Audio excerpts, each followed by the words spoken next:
A life for a life, the capital punishment debate. Capital punishment, the death penalty, is a stark reality in our world. It signifies the ultimate punishment society can impose, taking a life for a life.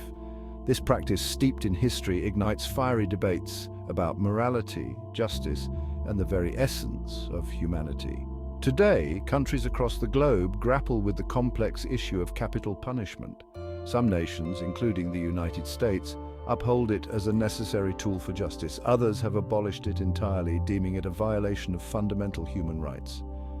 The debate continues, highlighting the deep divisions and moral complexities surrounding this controversial practice. Let us begin. The case for capital punishment, retribution, and deterrence.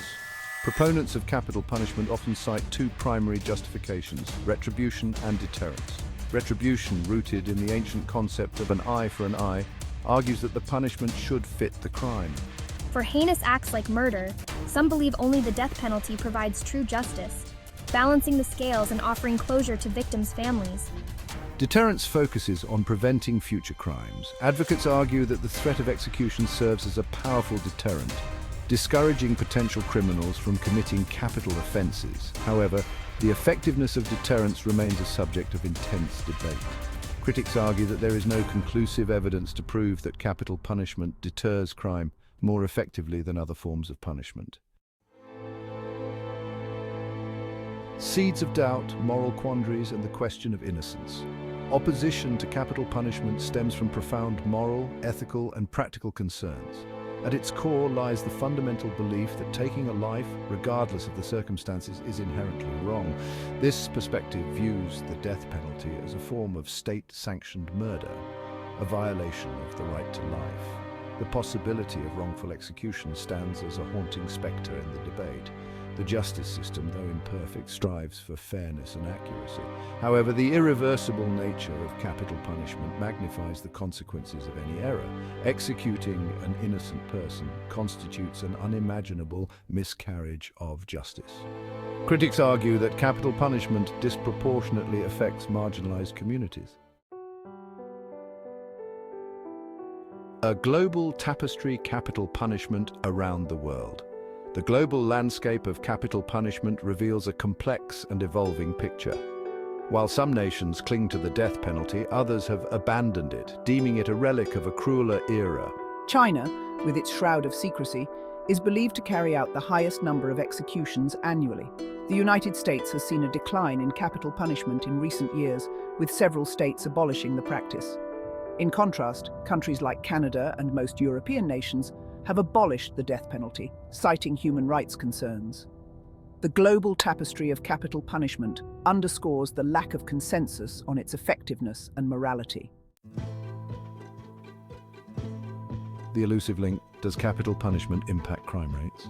Proponents argue that the threat of execution serves as a powerful disincentive, preventing potential criminals from committing capital offenses. However, the evidence supporting this claim remains elusive. Numerous studies have attempted to establish a causal link between capital punishment and lower crime rates.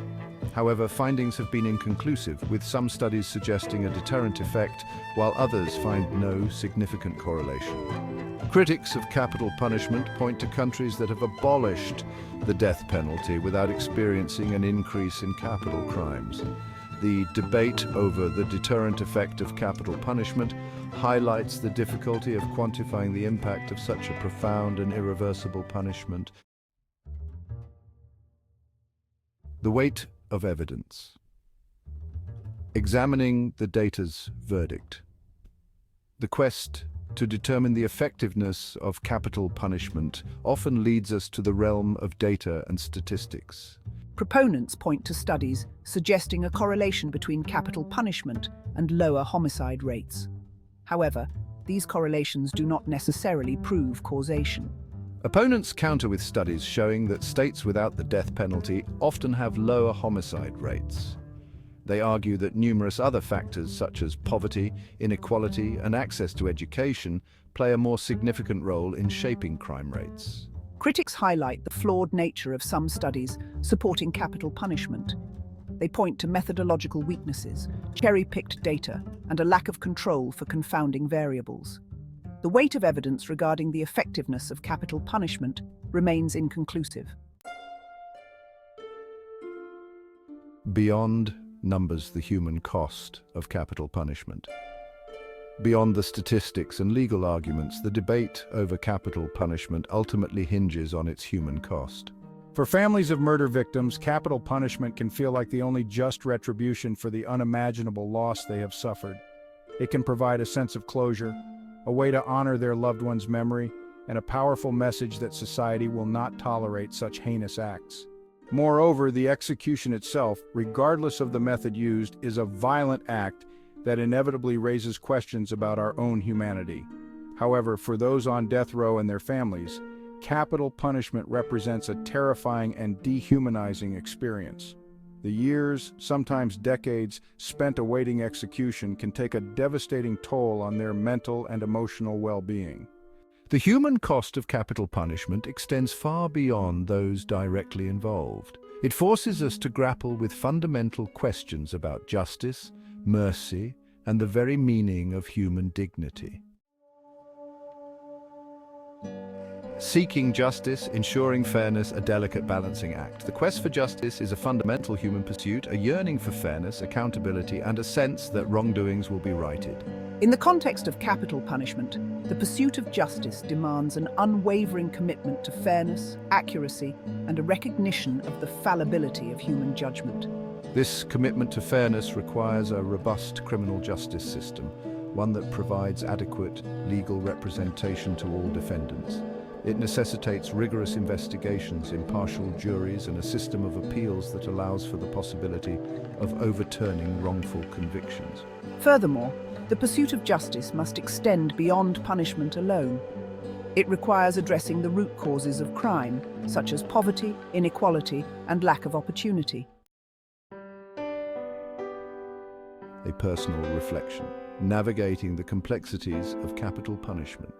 As someone who has spent years exploring the intricacies of the legal system and the human condition, I find myself grappling with the moral and ethical quandaries presented by capital punishment.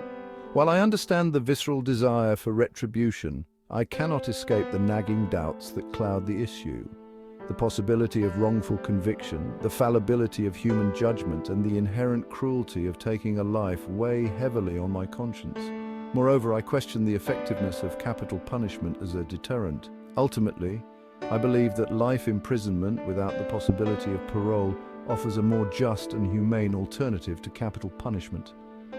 The debate over capital punishment challenges us to confront our values, our beliefs, and our understanding of justice, mercy, and the fragile nature of human life itself.